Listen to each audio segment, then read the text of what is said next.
Teresina, no Piauí.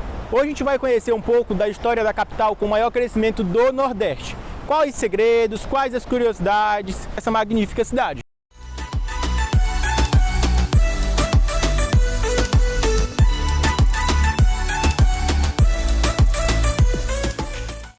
Eu inicio o vídeo aqui na frente da igreja Nossa Senhora do Amparo. A ideia de iniciar o vídeo exatamente na frente desse templo religioso não é nada aleatório. Isso porque logo na entrada da igreja a gente consegue visualizar aqui essa roda dos ventos grandona, ó. E se a gente observar bem aqui, a partir deste ponto, a gente consegue visualizar que é o quilômetro zero de Teresina. Então é exatamente a partir deste ponto que são marcadas as medições da cidade. A igreja é uma das edificações mais antigas da capital, inaugurada 131 dias após a fundação da cidade, a pedra fundamental lançada no dia 25 de dezembro de 1850, primeiro Natal da nova capital do estado.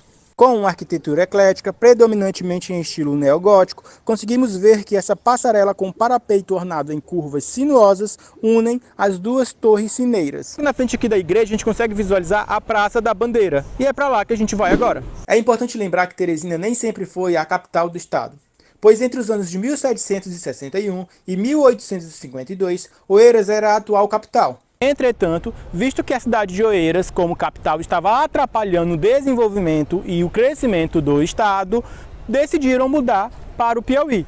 Isso porque o Piauí já fazia comércio com Caxias, e Caxias para Oeiras era muito, mas muito distante. Foi aí então que seu Saraiva, baiano, que assumiu a presidência do Piauí aos 27 anos, junto com Dom Pedro II, então governador do Brasil, e sua esposa Teresa Cristina de Bourbon, pensaram, por que não mudar a capital para cá?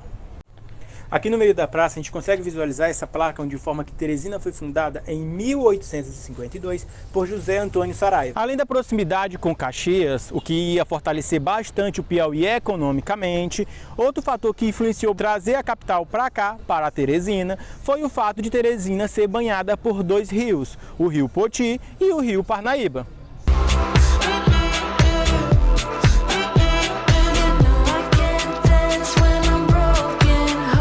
Falando nos rios que cortam e cercam Teresina, eu estou aqui no encontro dos rios. E agora eu vou explicar para vocês por que Teresina é conhecida como a Mesopotâmia brasileira. Para quem não lembra das aulas de história, a Mesopotâmia é uma cidade que fica entre dois rios, os rios Tigres e Eufrates. E assim como a cidade da Grécia, Teresina também é banhada por dois rios, os rios Poti e Parnaíba. Daquela direção ali, gente, vem o rio Poti, que se encontra aqui, exatamente neste ponto. Eu acho que não dá para visualizar bem aqui, mas a cor da água é diferente de um rio para outro.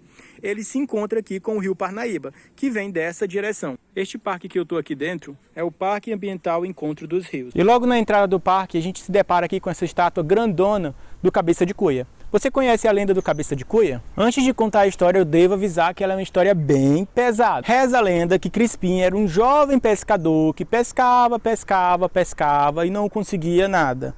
E então, num belo dia, belo não, na verdade terrível dia, após voltar de um árduo dia de trabalho, cansado, com fome, não conseguiu pescar nada, chegou em casa, se deparou com uma sopa de osso servida por sua mãe. Na verdade, até o osso foi dado por uma vizinha. Era épocas de vacas magras, não tinha muito o que comer. Chegando em casa, sua mãe falou: "Tome, meu filho, tome essa sopa que eu fiz exclusivamente para você." Crispim, extremamente furioso, pegou esse osso e tacou na cabeça de sua mãe. Ele matou a própria mãe dele, mas antes de morrer, ela lançou uma praga nele.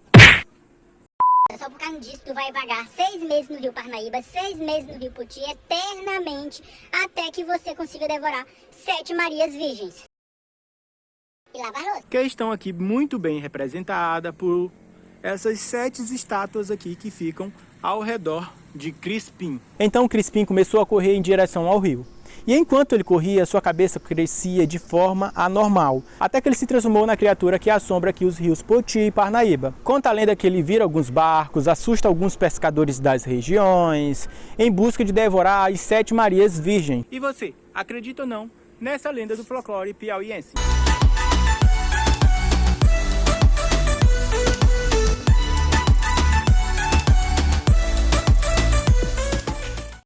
Agora dei aqui uma parada rápida na frente do aeroporto de Teresina, Senador Petrônio Portela. O aeroporto de Teresina foi aberto no final da década de 1950, sendo que suas primeiras instalações se tornaram rapidamente defasadas diante do crescimento do tráfego aéreo. Um novo terminal foi construído ao longo da década de 1960 e acabou inaugurado em 30 de setembro de 1967. Logo aqui na frente do aeroporto a gente encontra aqui a estátua de Petrônio Portela. Petrônio Portela, ele nasceu em Valência, do Piauí, ou seja, ele é conterrâneo aqui do próprio Piauí mesmo. Foi deputado estadual em 55, prefeito da cidade em 59, governador do estado em 63. Ou seja, ele foi um político muito importante aqui para o nosso estado do Piauí.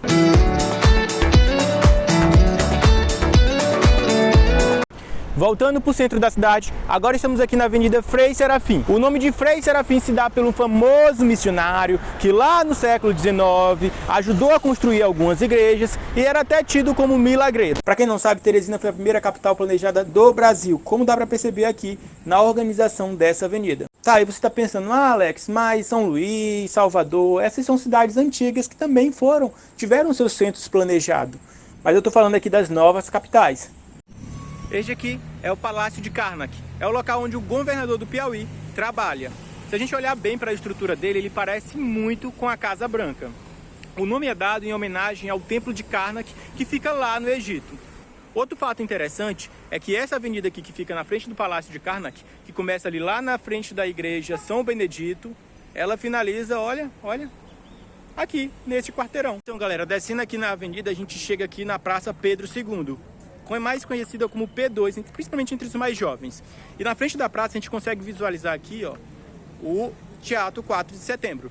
Que é um teatro feito em 1894, num estilo português, com algumas estruturas greco-romanas. É aqui que acontecem as principais peças e apresentações da cidade.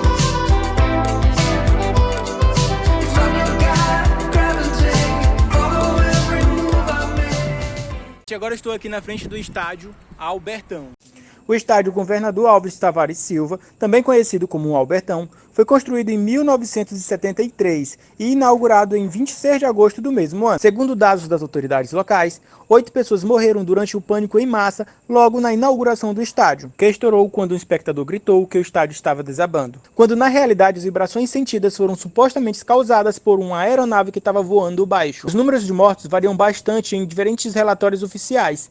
Algumas pessoas informam que na realidade o número exato pode ser maior que 20 pessoas. Se daqui dá para perceber que o estádio tem uma estrutura magnífica, imagina se a gente observar lá de cima.